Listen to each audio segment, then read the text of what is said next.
Boa noite a todos os irmãos e irmãs.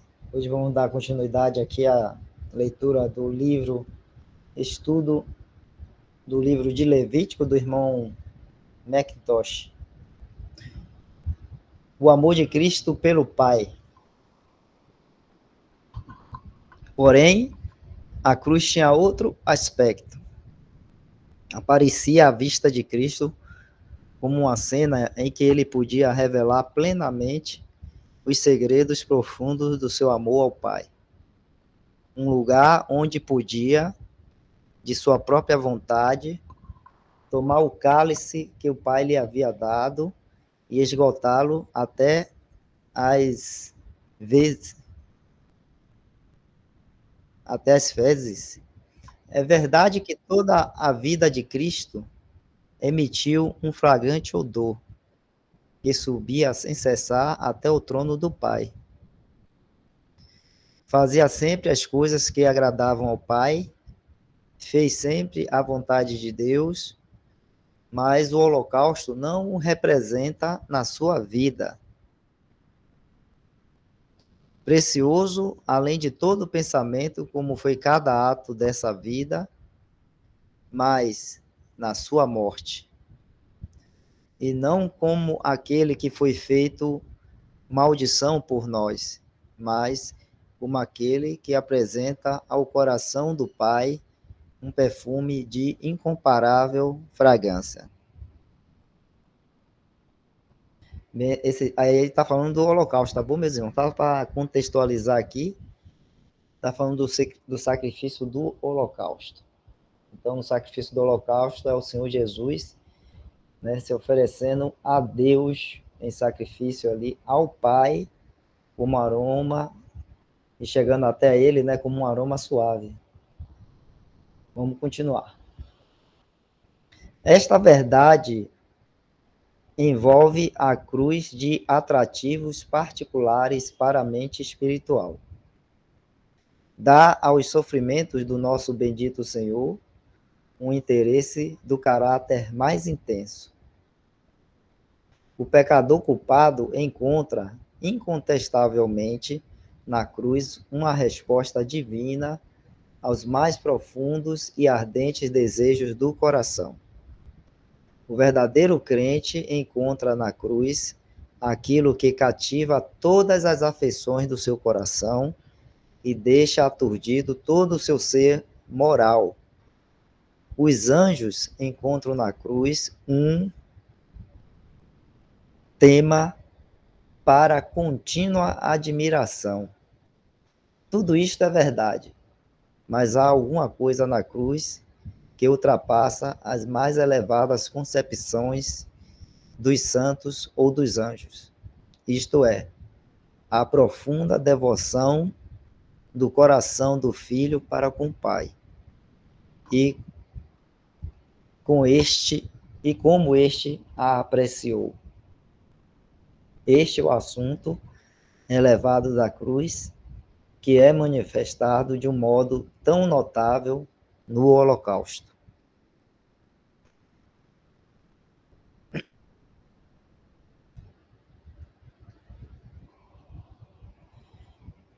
E deixar-me observar que a beleza própria do Holocausto deve ser inteiramente sacrificada se admitirmos a ideia de que Cristo carregou com o pecado toda a sua vida. Deixa de haver, então, força, valor e significado nas palavras sua própria vontade. Não poderá haver lugar para ação voluntária no caso de uma pessoa que era compelida pela própria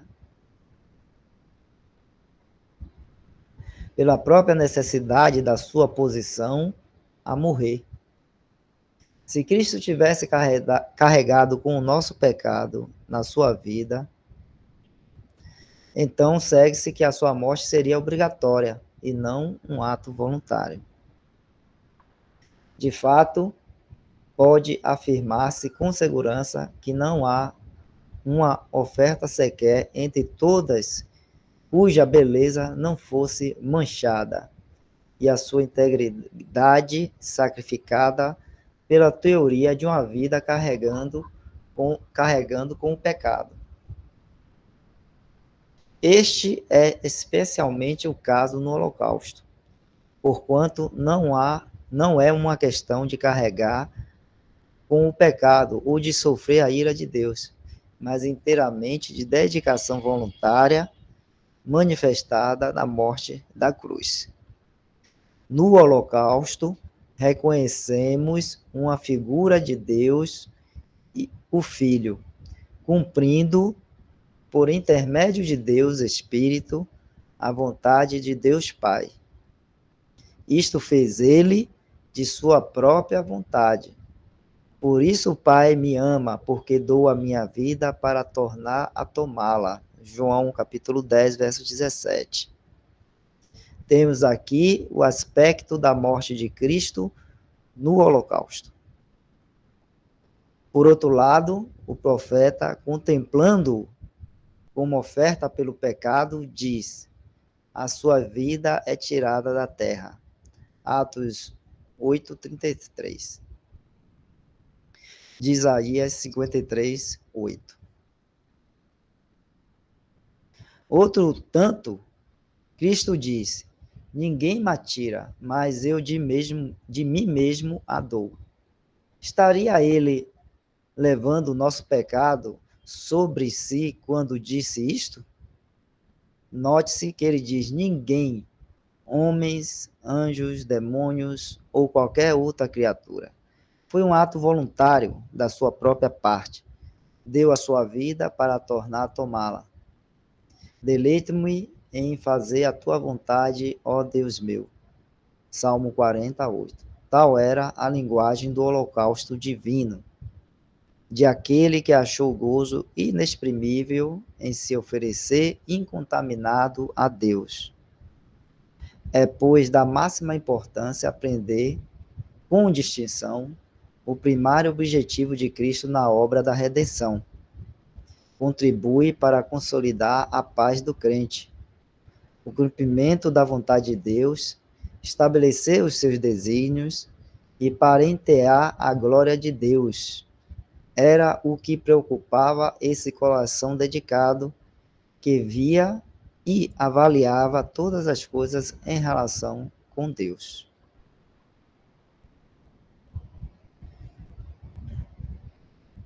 Só repetindo de novo, né? Ele está falando aí sobre o Holocausto e o que ele significa e o que o Holocausto mostra para nós do aspecto do sacrifício do Senhor Jesus Cristo na cruz. Né? Então, ele se oferecendo ali na cruz como um holocausto a Deus. A gente vê aí, né, pelo texto aí, se algum irmão também quiser comentar, pode ir.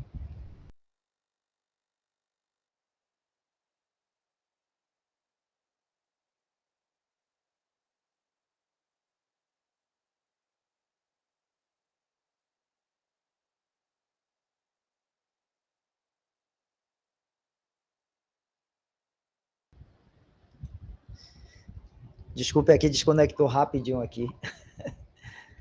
Então, pelo que o irmão escreveu aí, né, e está mostrando, falando do Holocausto. Estão me ouvindo? É porque eu fui desconectado aqui e voltei. Tá bom. Então, nesse aspecto do Holocausto, o Holocausto, né, a gente sempre lembra, lá no Antigo Testamento, eles pegavam um cordeiro e eles examinavam, né, todo o cordeiro para ver se não tinha nenhum defeito, nenhuma mancha, nada. Né? E até depois que ele era sacrificado ali, né, eles abriam antes de queimar ali no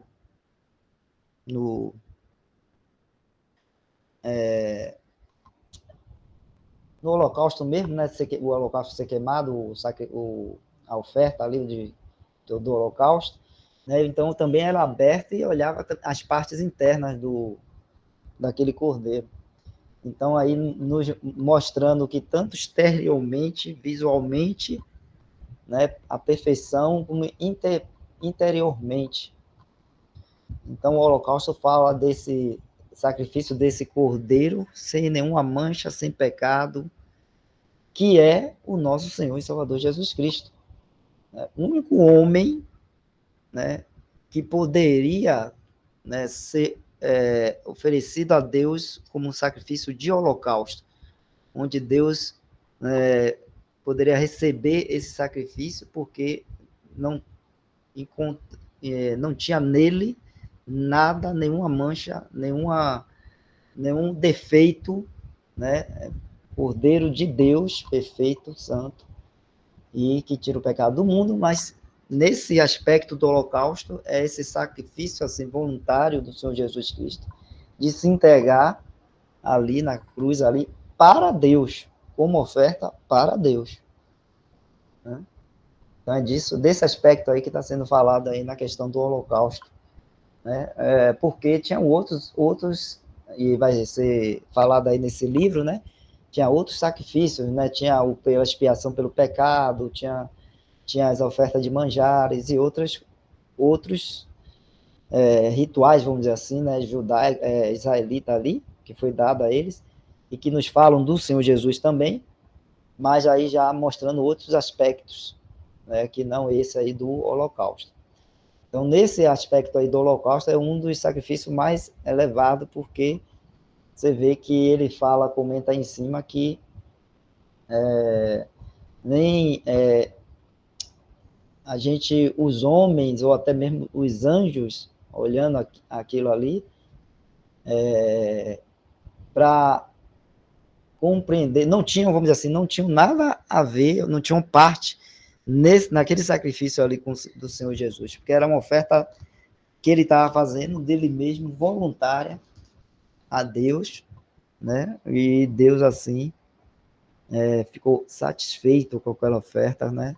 Com aquele sacrifício ali do seu filho, porque chegou até ele como algo, né, realmente aprazível, porque o holocausto, né, a gente vai ver lá em Levítico, muitas vezes fala, né, que quando queimava o holocausto, subia o cheiro, né, da gordura, do cheiro, né, daquele holocausto sendo queimado, e aquilo era agradável, vamos dizer assim.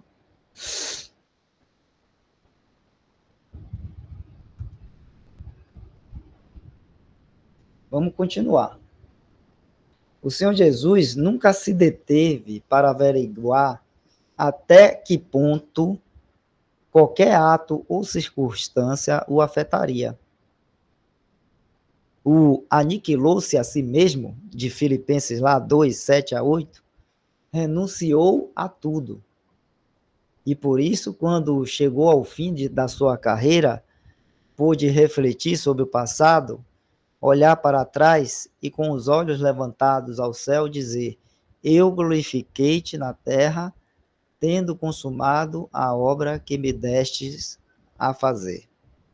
João 17, 4.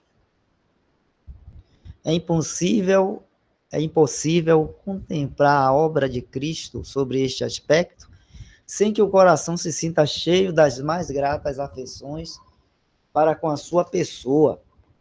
O conhecimento de que o seu primeiro objetivo na obra da cruz era Deus não diminui em nada o sentimento que temos do seu amor por nós. Então, para todos os irmãos e irmãs aí, né, tá bem assim, ciente assim, né, que o irmão está escrevendo aí, é que o primeiro objetivo do Senhor Jesus, ele visava o Pai, olhava para o Pai, né, porque eu sei que às vezes, isso como ele está falando, isso não desagrava ou não tira em nada, né, a grande obra do Senhor Jesus em nos salvar com isso. Né? Então, às vezes a gente, quando olha, lembra da cruz e do sacrifício do Senhor Jesus aqui, aquela obra que ele fez, a gente pensa sempre em primeiro lugar, né, na nossa salvação, que ali nós podemos ser salvos. Mas ali, em primeiro lugar, o Senhor Jesus, em primeiro lugar, colocou o Pai, estava no pensamento, no coração dele, ao Pai, a Deus Pai, fazendo aquele sacrifício para ele, né, se oferecendo a ele em um holocausto ali, para o Deus Pai. Então, é isso que ele está falando aí. Então, primeiro pensamento do Senhor Jesus foi isso, foi o Pai, nessa obra da cruz. E isso, né, como ele está falando aí, não quer dizer que ele não nos amou, pelo contrário, né? Mas primeiro ele amou o Pai, o amor do Pai, dele pelo Pai, e, claro, esse amor é tão imenso, né, incomensurável, que ele, né, chega até nós também, nos alcançou. Então, o Senhor também fez por amor a nós, como diz lá, né, porque Deus amou o mundo, né, então, que deu o seu Filho, para que todo aquele que nele crê não pereça, mas tenha vida eterna. Então, o amor, esse amor incomensurável do Senhor Jesus, de Deus Pai, também nos alcançou. Né? Mas ali, né, em primeiro lugar, primeiro objetivo, estava ao Deus Pai, ali naquela obra do Senhor Jesus Cristo na cruz.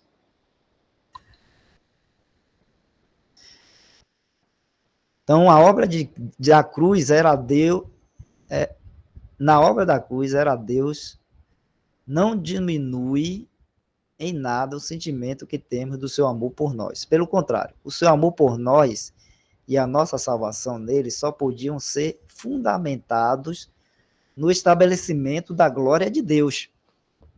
Essa glória deve formar a base sólida de todas as coisas.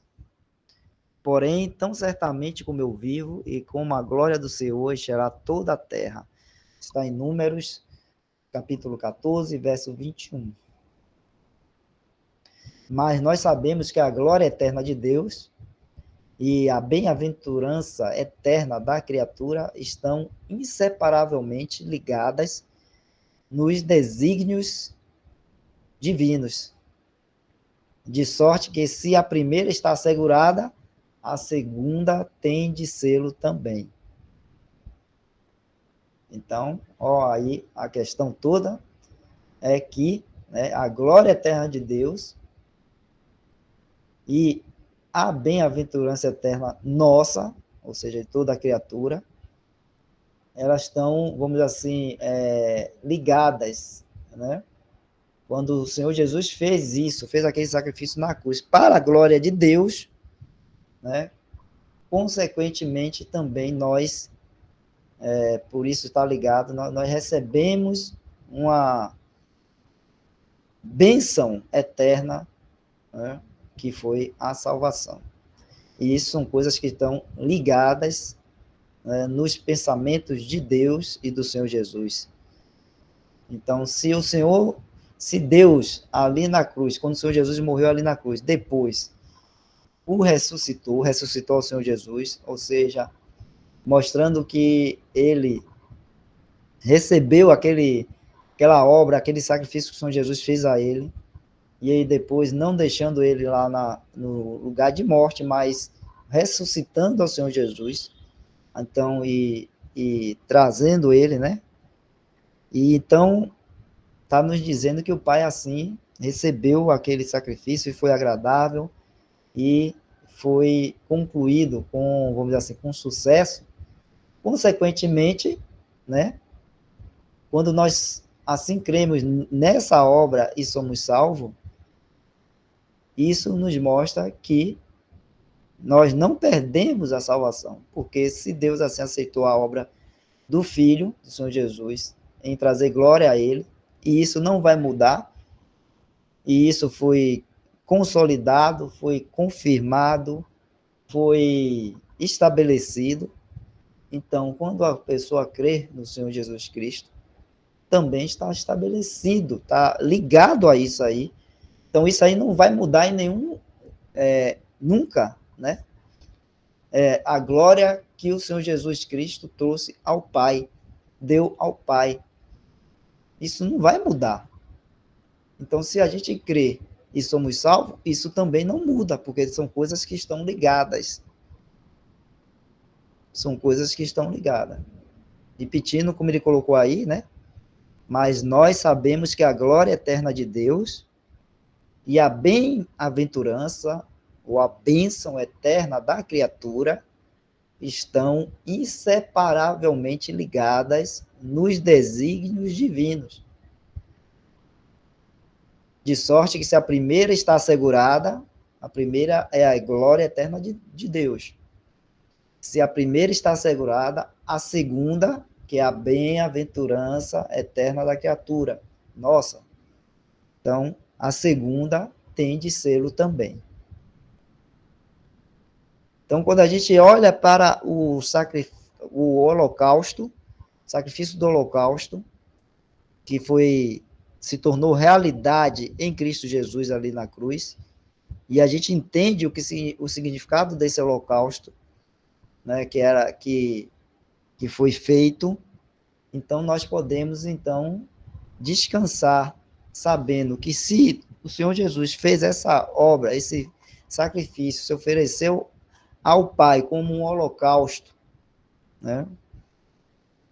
Esse sacrifício aí vivo e o Pai assim o recebeu, então por que vamos ter algum pensamento, né, de que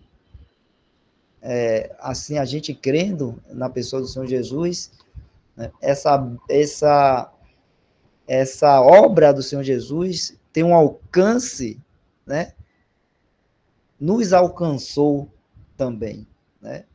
O objetivo primeiro foi alcançado e, consequentemente, o objetivo também de salvar-nos, salvar a criatura, a criação, também foi alcançado, porque o Pai, assim, recebeu aquele sacrifício. Ao terceiro dia, ele foi ressuscitado, o Senhor Jesus.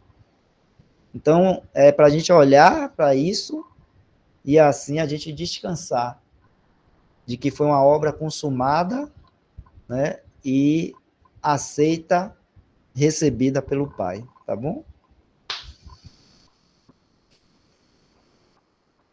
Algum irmão quiser comentar, deixa eu trazer alguma...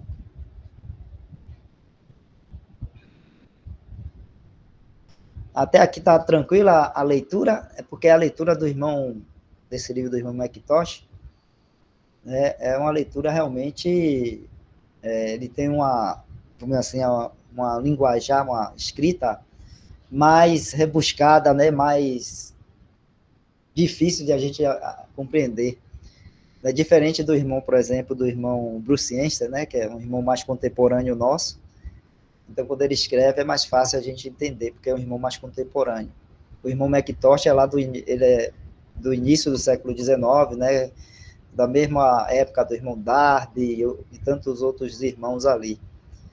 Então, eles tinham uma linguagem mais prolixa, né, mais complicada, mais rebuscada. Aí a gente tem que ler devagar, né, e para poder ir pegando bem, entendendo o que o irmão tá trazendo aí. Então, por isso que eu estou perguntando se está todo mundo tranquilo aí na leitura, e estou tentando ler o mais lentamente possível, né, e tentando também, às vezes, o que eu estou entendendo, explicar.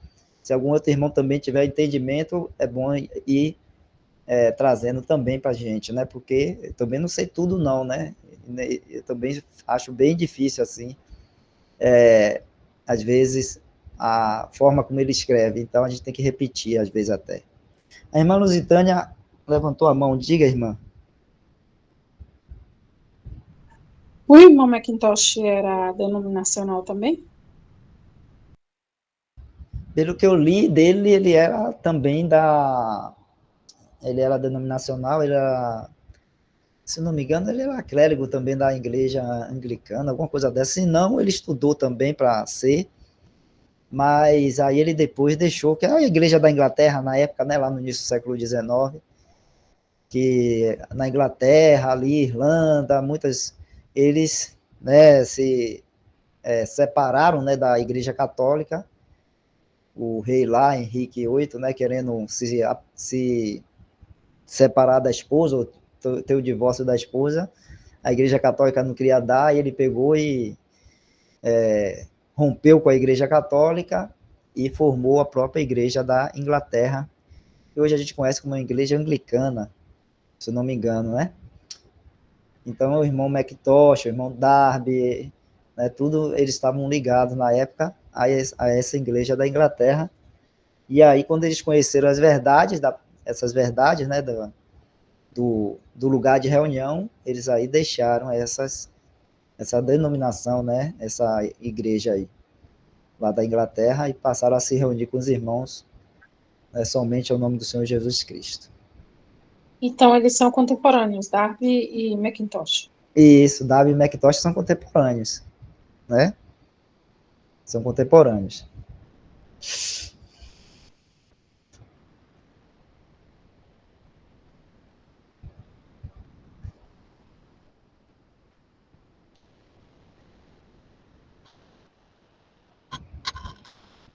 Vamos continuar então, né? Tá indo tranquilo aí, os irmãos responderam aí, com joinha. A identificação do adorador com o holocausto. E porá sua mão sobre a cabeça do holocausto, para que seja aceito por ele para a sua expiação. O ato da imposição das mãos exprimia completa identificação.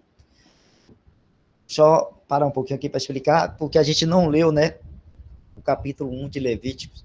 É porque a gente tinha falado na semana passada que era bom a gente, né, sempre dar uma lidinha na palavra de Deus. Porque o irmão está explicando aí, ou está fazendo estudo desse capítulo de Levíticos, capítulo 1. Então, aí está falando aí, né, que será colocada a mão sobre a cabeça do holocausto para que seja aceito por ele para a sua expiação. Então, acho que o sacerdote ia lá, colocava a mão na cabeça do cordeiro, né, e depois o cordeiro, então, era sacrificado. Tá? E aí ele está explicando aí por que era feito isso. Tá? Era uma forma de identificação. O ato da imposição das mãos exprimia completa identificação. Por este ato significativo, o oferente e a oferta tornavam-se um.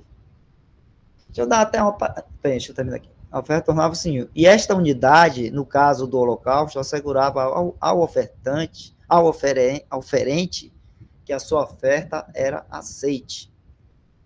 Então é interessante isso aqui, que aqui eu lembrei, né? Saindo um pouquinho aí do assunto, deixa a mesma oposição, Isaac, por favor. Quando fala aí dessa identificação com a colocação da mão, imposição da mão, né? Eu lembrei, né, de Timóteo, quando Paulo fala, né, que impôs a mão sobre Timóteo, os anciãos também, né? Aí, às vezes, as pessoas ficam falando, não, porque estava aí, ó, eles oraram e deram o dom a Timóteo com a imposição das mãos, deram o poder a ele, mas aquilo ali estava significando essa mesma coisa que é falada aí no Holocausto. Era a imposição da mão para se identificar com aquela obra que o irmão iria fazer. Ou seja, todos ali estavam em comunhão, tendo comunhão naquela obra. Deixa eu tentar achar aqui para ler. 1 Timóteo, capítulo 4, verso 13 e 14.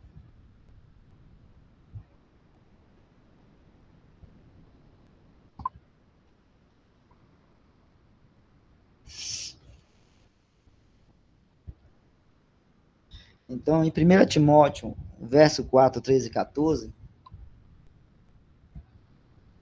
eu vou ler aqui para você não sair aí, né, Isaac? Senão você está no celular, é mais difícil para ficar navegando aí pelo Meet, tá bom? Eu vou ler aqui. Então, lá em 1 Timóteo,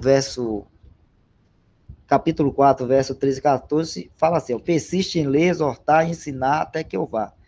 Não desprezes o dom que há em ti, o qual te foi dado por profecia com a imposição das mãos do presbitério.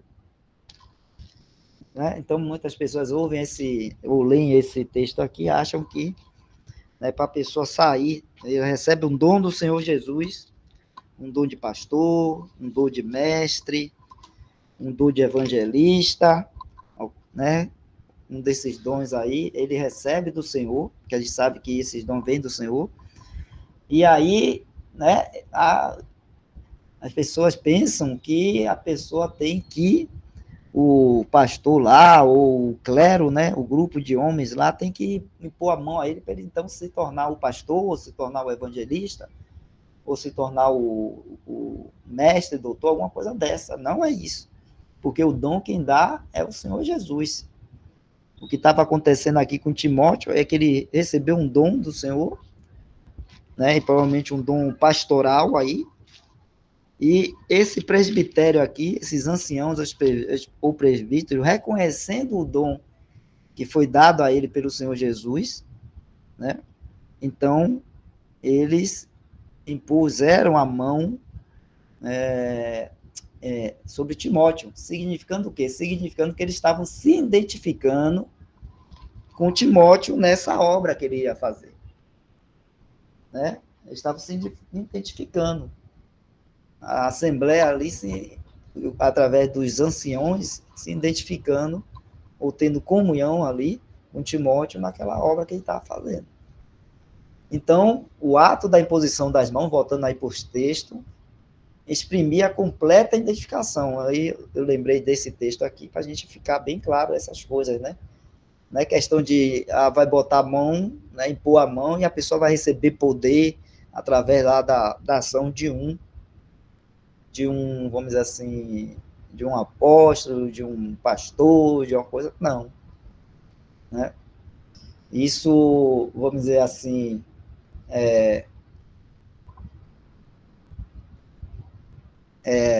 aconteceu até no início da igreja, né, dos apóstolos orando e pondo as mãos, as pessoas crendo no evangelho e sendo salvas, né, depois de ouvir a palavra do evangelho da graça, e os apóstolos ali orando por eles e pondo as mãos, ou seja, se identificando ali né, com eles, como eles tendo recebido o evangelho e crido, e aí se identificando com eles como irmãos agora, então aqueles irmãos, eles recebiam ali, né, eles estavam ali recebendo o Espírito Santo, mas não porque impôs a mão, mas porque creu, né, creu no Senhor Jesus Cristo, então é selado pelo Espírito, recebe o Espírito Santo de Deus. Agora, alguns foi manifestado externamente, né, esse recebimento do Espírito com um sinal, que no caso ali, por exemplo, com Pedro e o Cornélio, e os que estavam com ele ali, o sinal foi eles falarem em outras línguas, mas o sinal foi feito para que os judeus que estavam com Pedro ali vissem, né, e crescem assim e tivessem entendimento de que aquela obra que o Senhor Jesus, né, iniciou com os judeus lá em Jerusalém, a obra da formação da igreja, e está, né, pegando pessoas e trazendo agora para esse terreno da igreja, da casa de Deus, fora lá do terreno judeu. Aqueles judeus, quando vissem aquilo, eles entendessem e crescem que também, né, o Senhor estava fazendo aquilo com os gentios, ou seja, com os pagãos, que também estavam crendo, então estavam recebendo o Espírito Santo de Deus da mesma forma que os judeus. Sempre lembrando que os judeus se achavam melhor ou mais melhor do que os gentios, né? E desprezavam os gentios. Tinham eles como cães e não queriam nem mesmo entrar na casa deles. E Pedro entrou na casa de um gentio, pegou o evangelho, e eles não tinham nem terminado a oração ou a pregação do evangelho, se não me engano, e eles receberam o Espírito Santo, porque eles creram na pregação de Pedro ali, do evangelho, creram no Senhor Jesus, e eles receberam o Espírito Santo. E os que estavam com Pedro, outros judeus, viram isso como? Ninguém vê o Espírito Santo vindo e entrar na pessoa, né? O Espírito Santo de Deus é o Espírito, a gente não vê. Então, como foi que eles viram? Eles viram através do sinal. Aqueles homens começaram a falar em línguas. Foi um sinal que foi dado para que eles entendessem que também o Espírito foi dado aos gentios. E eles não ficassem se achando, né, a última cereja do bolo, né, a última bolacha do pacote, e que não tinha mais ninguém mais ia receber, ser salvo, só os judeus. Eles entendessem que aquela obra do Espírito, de formar a igreja, estava se estendendo também a todo o povo gentil, a todas as pessoas que crescem. Então é isso. Então essa imposição das mãos né, é uma identificação. Então o povo hoje trouxe para os dias atuais como se fosse uma transferência de poder.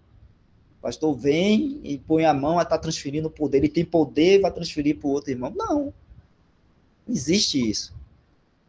Né? Então, a imposição das mãos, na verdade, era uma identificação daquilo, né, que era a verdade de Deus e com aquilo que Deus estava dando ao irmão, o dom que Deus estava dando ao irmão, e a obra, né, que Deus estava dando para o irmão fazer. Então, impõe a mão no sentido de ter comunhão e ter identificação e reconhecimento de que Deus está operando através da vida daquele irmão. Não sei se deu para entender aí essas coisas que eu estou explicando aqui, é porque eu lembrei, né, quando fala aí da imposição das mãos na identificação com o holocausto, é porque tem esse significado aí, e é o mesmo significado que Paulo fala ali para Timóteo, quando ele recebeu a imposição de mãos do presbitério. Quando fala presbitério, é um grupo de anciãos, de presbíteros, de homens, né, que puseram a mão sobre ele, né, mas não que ele recebeu o dom porque eles impuseram a mão, mas é porque ele já tinha o dom, e os irmãos, assim, reconhecendo o dom nele, impuseram as mãos e se identificaram com essa obra, esse dom que o irmão estava executando, né, direcionado até pelo apóstolo Paulo. Então, tá bom? Então, vamos continuar aqui. Algum irmão tem alguma outra coisa para comentar?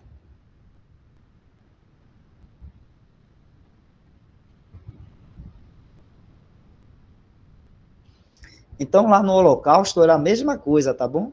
O ato da imposição das mãos exprimia a completa identificação. Por este ato significativo, o oferente, ou seja, quem oferecia, né, a oferta, tornava-se um. E esta unidade, no caso do Holocausto, assegurava ao oferente que a sua oferta era aceite. A aplicação deste fato a Cristo e ao crente realça uma verdade das mais preciosas, uma das mais largamente desenroladas no Novo Testamento, a saber, a identificação eterna do crente com Cristo e a sua aceitação em Cristo, qual ele é. Somos nós também neste mundo.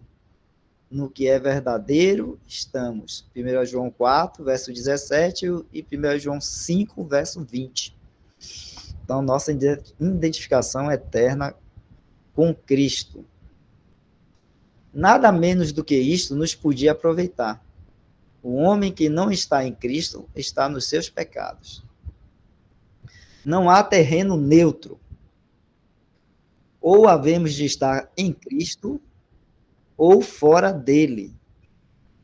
Não se pode estar parcialmente em Cristo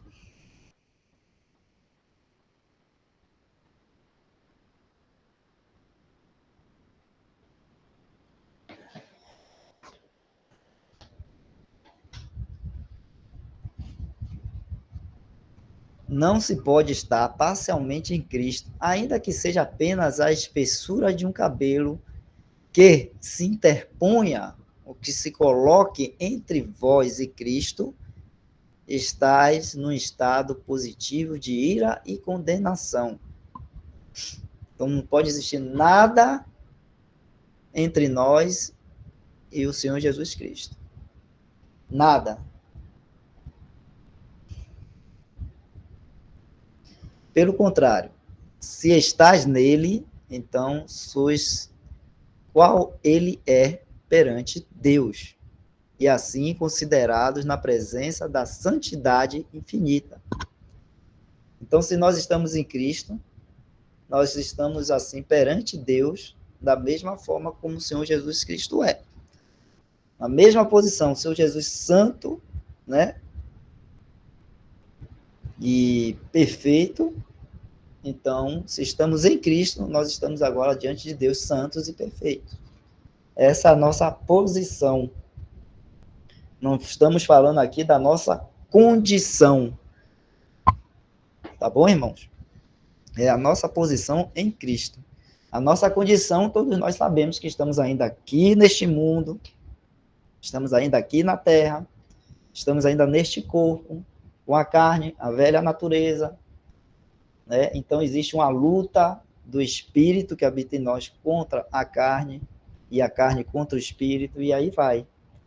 Nós ainda temos que confessar os nossos pecados, porque nós pecamos, né? Então, é diferente. Posição de condição. Condição é o que nós estamos aqui ainda. Nossa posição é como Deus nos vê, porque nós cremos no Senhor Jesus Cristo. Então estamos na mesma posição que Ele perante Deus. Tá bom? É uma coisa assim que nós temos que entender para poder descansar. Descansar no sentido assim, a gente vai estar aqui neste mundo e é difícil e às vezes a gente pode cometer uma falha. Mas isso não significa que por termos falhado ou pecado, a gente vai perder a nossa salvação. Essa posição não muda, porque quem nos colocou lá é o Senhor Jesus, foi Ele que fez isso. A nossa condição, né, a gente pode estar numa caminhada, numa posição muito elevada, e de repente nós cairmos. E depois, mas como fala lá em Romanos 14, né, a gente pode cair, mas fiel é Deus que pode nos levantar, né? Ele pode fazer isso. Então, se a gente crê nele e confia nele e busca a sua glória, a gente vai encontrar o socorro sempre no Senhor, né? Por isso que nós temos que recorrer a ele assim. E confessar o pecado, e buscar a ele ajuda, e pedir a ele o socorro. Então, a gente tem que ter aquele cuidado, né? Aquele que está de pé, cuidado que não caia. Temos que sim que ter esse cuidado, mas se cairmos, temos um Senhor que pode nos levantar, tá bem? Tá bom? Então, na nossa condição aqui, na nossa caminhada aqui, nós vamos ter esses altos e podemos ter os baixos. Significa, o Senhor não sabe disso? Sabe. A palavra de Deus diz que Ele sabe que nós somos carnes. Ele sabe disso. Então, se Deus sabe, você acha que Deus não cuida de nós? Você acha que Deus, o Senhor Jesus, Ele não quer nos ajudar? A gente vai pensar que o nosso Senhor Jesus, nosso Deus e Pai, não está querendo o melhor para nós? Então, se nós estamos aqui ainda, Ele tem um propósito. Então, um propósito de nos, vamos dizer assim, aperfeiçoar no sentido de nos tornar mais maduro e mais conhecedor, né, dessa graça, dessa misericórdia, desse amor, né, tão grandioso, tão tremendo do nosso Senhor e Salvador Jesus Cristo e de nosso Deus e Pai. Conhecemos mais a Ele, temos entendimento mais dessa obra que Ele fez por nós, e a gente tem, então, uma admiração e um afeto maior pelo nosso Deus, Pai, o nosso Senhor Jesus Cristo, né? Então, assim, aqueles que creram e já morreram, foram para o céu, ou ou como aqueles que morrem e estão salvos, né, que não são da igreja, tudo mais, né? Vai ser a percepção deles, dessa pessoa do Senhor Jesus Cristo, né, vai ter uma percepção diferente. Não estou querendo dizer que eles não vão glorificar e dar honra e glória ao Senhor Jesus de forma tremenda também, né, e com muito amor, mas os crentes, né, os cristãos, a igreja que passou aqui pelas dificuldades, pelas provas aqui neste mundo, né, e recebeu muito mais luz, muito mais entendimento da profundeza do amor, né, do Senhor Jesus Cristo, vai ter muito maior, né, vamos dizer assim, louvor e glória e compreensão, vamos dizer assim, né, dessa pessoa que é o Senhor Jesus, e ter então uma admiração e um afeto que vai ser muito mais profundo. Então, pense bem, quem conhece mais o, o marido, né, na intimidade, se não a esposa? Não é verdade? A esposa é que conhece mais o marido na intimidade. Então, é a mesma coisa, né? A igreja vai ser a noiva de Cristo e a esposa depois a esposa de Cristo. Quem vai ter mais conhecimento, de maior intimidade com o Senhor, senão a igreja, né? Então, esse conhecimento nós estamos já adquirindo aqui, ao andarmos aqui e passarmos por todas essas provas, essas dificuldades, e termos essa carne aqui que fica, né, nos puxando, né, para o pecado, para não fazer a vontade dele, para longe dele, mas temos o Espírito Santo que tem nos ajudado, intercedido por nós e lutado contra a carne.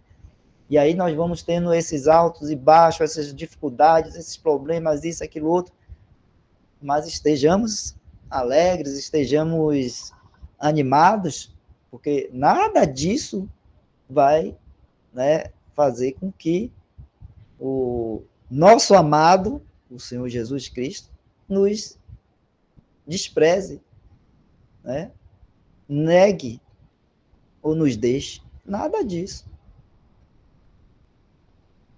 Né? Porque nós podemos ser infiel, mas ele continua fiel. Está lá em 1 Timóteo, ou 2 Timóteo, se não me engano, 2. Ele continua fiel.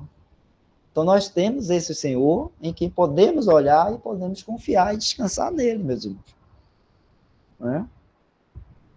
Essa condição aqui não é boa, no sentido de que estamos nessa luta aí, temos ainda a carne, a velha natureza e tudo mais, mas temos o Senhor Jesus. Né? Temos a Deus, nosso Pai. Então, isso é suficiente para nós.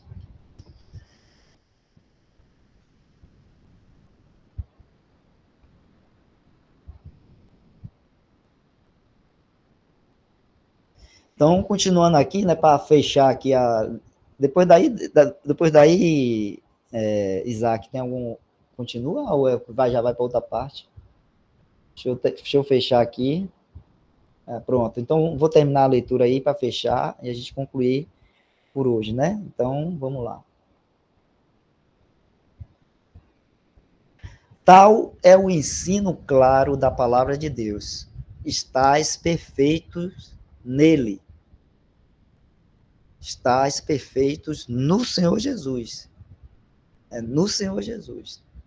Então, tal o ensino claro da palavra de Deus, estais perfeitos nele. Sois membros do seu corpo, da sua carne e dos seus ossos, agradáveis a Deus no amado, Senhor Jesus. Porque o que se ajunta com o Senhor é um mesmo Espírito. 1 Coríntios 6, 17, Efésios 1, 6, Efésios 5, 20 e Colossenses 12, 20.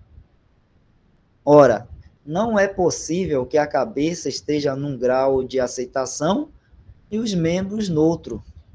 Não, a cabeça e os membros são um. Então está falando aí do Senhor Jesus como cabeça e nós como membros do corpo, tá bom? Deus considera-os um.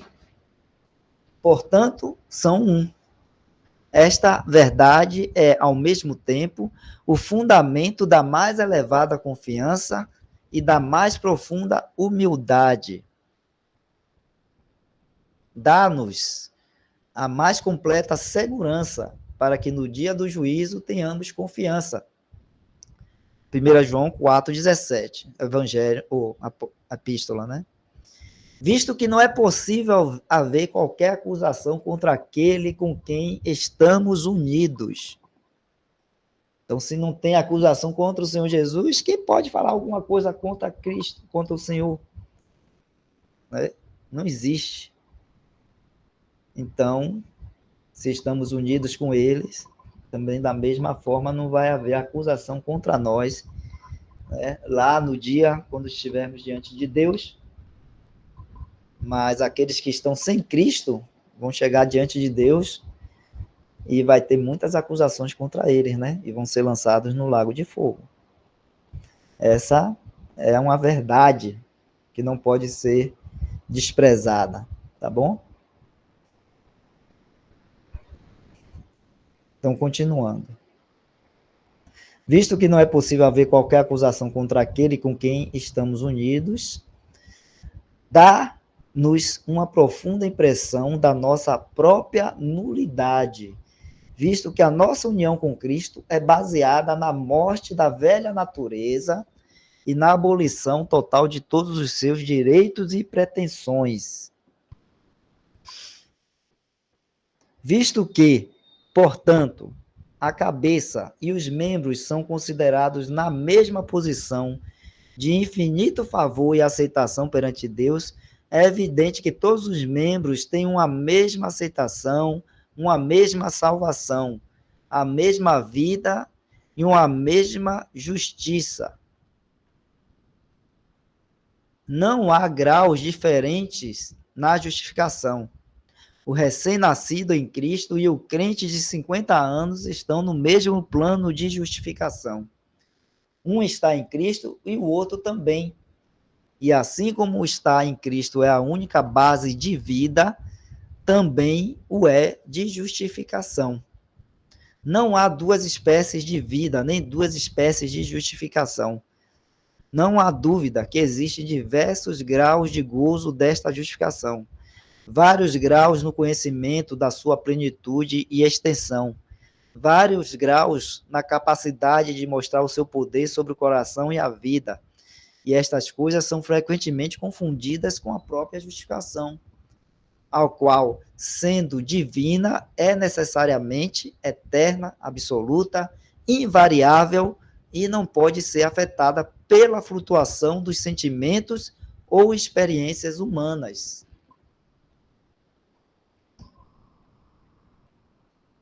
Mas, além disso, não há progresso na justificação.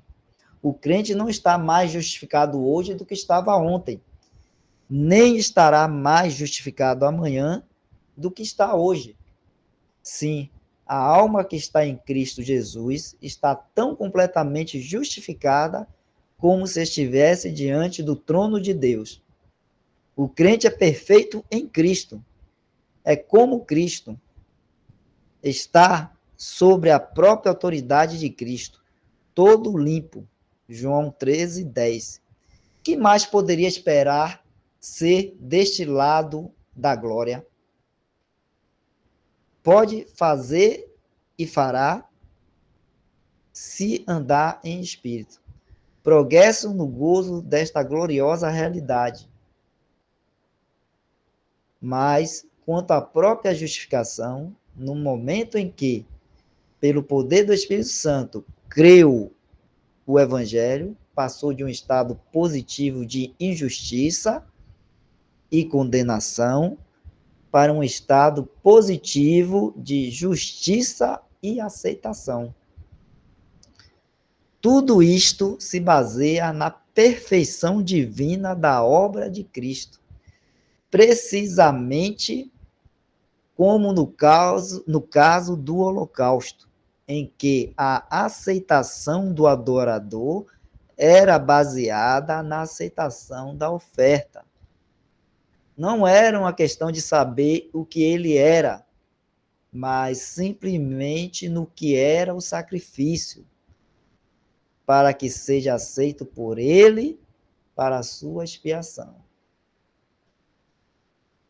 Então é isso, irmãos. Era o sacrifício, né? O judeu, o israelita ia lá, colocava a mão sobre aquele sacrifício, né, do holocausto, se identificava com ele, depois era feito o sacrifício daquele cordeiro perfeito, sem mancha, tudo aquilo figurando a figura de Cristo.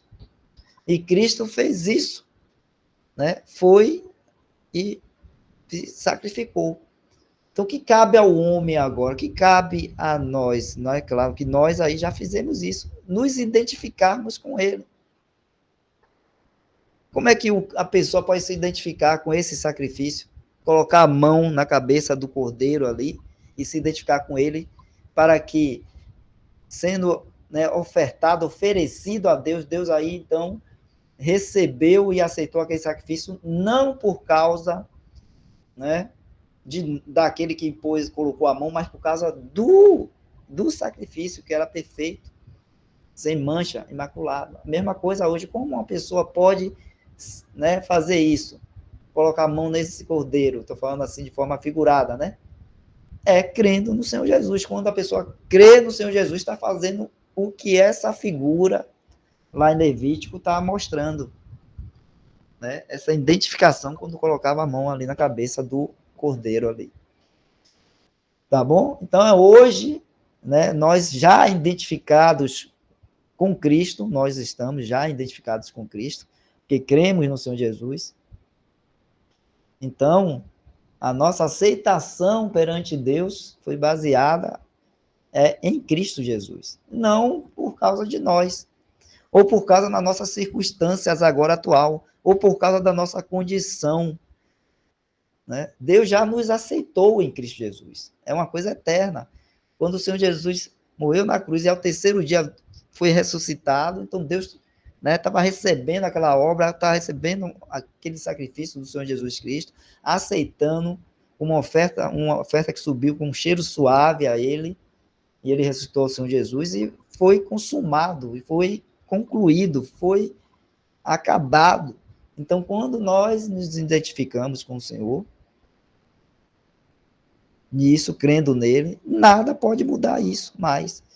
Não vai ser o que as nossas circunstâncias aqui, as nossas experiências positivas ou negativas que possam acontecer na nossa caminhada, né, que vai mudar isso. Não. Tá bom? Então, isso é uma coisa, quando a gente olha para essas representações do Antigo Testamento aí, né, aí no caso a gente leu no Holocausto, a gente tem essa certeza e segurança da nossa salvação. E também a gente olhar para o nosso Senhor e, né, a gente poder ter essa maior admiração, cada vez mais admiração pelo nosso Senhor e Salvador Jesus Cristo.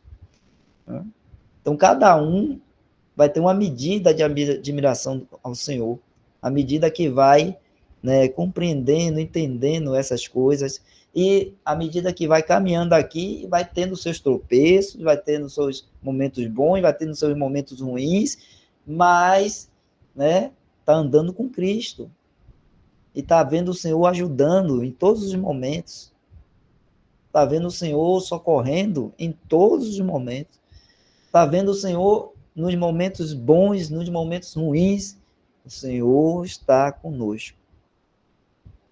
Então, cada um vai tendo, então, né?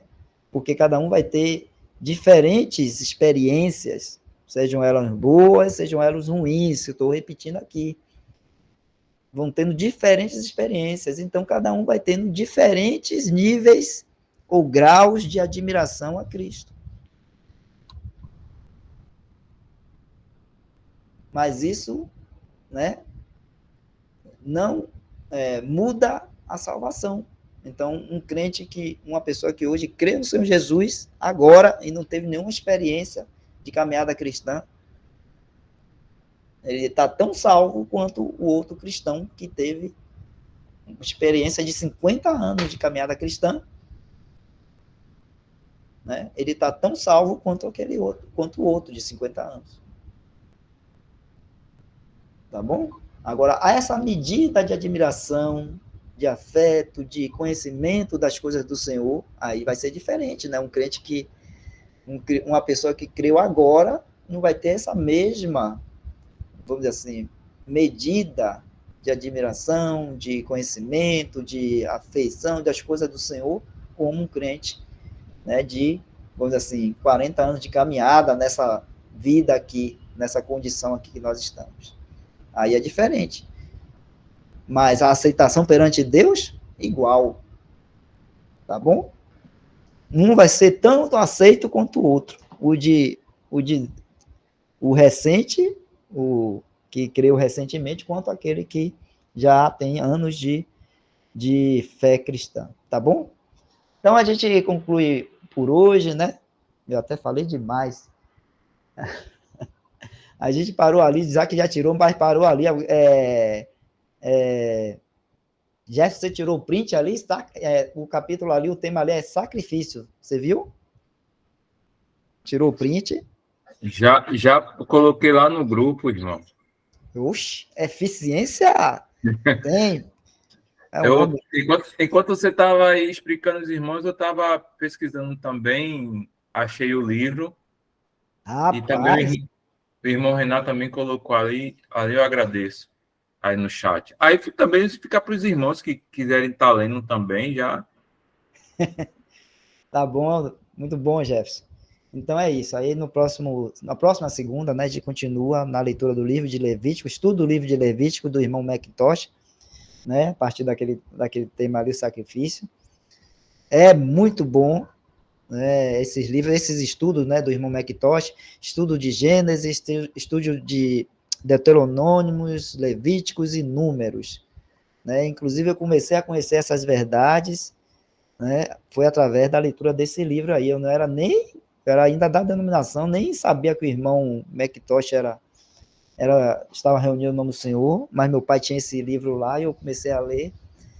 E foi através deste livro aí, não foi do Levítico, mas de Gênesis, né, que eu passei a ter certeza da minha salvação, né, depois que eu li o estudo lá do irmão McIntosh de Gênesis.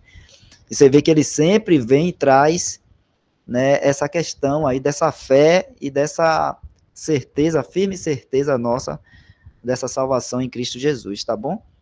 Então, muito bom e muito excelente. Como eu disse no início, às vezes a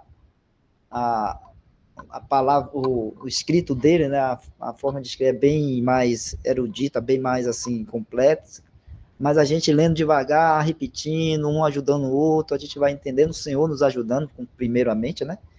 A gente vai entendendo, é muito bom. Então, vamos concluir hoje. Você pode parar a gravação, Jéssica? Boa noite a todos aí. Na próxima segunda a gente vai continuar. Vamos parar a gravação para estar orando. Aí o irmão Jefferson pode orar, Jefferson, viu?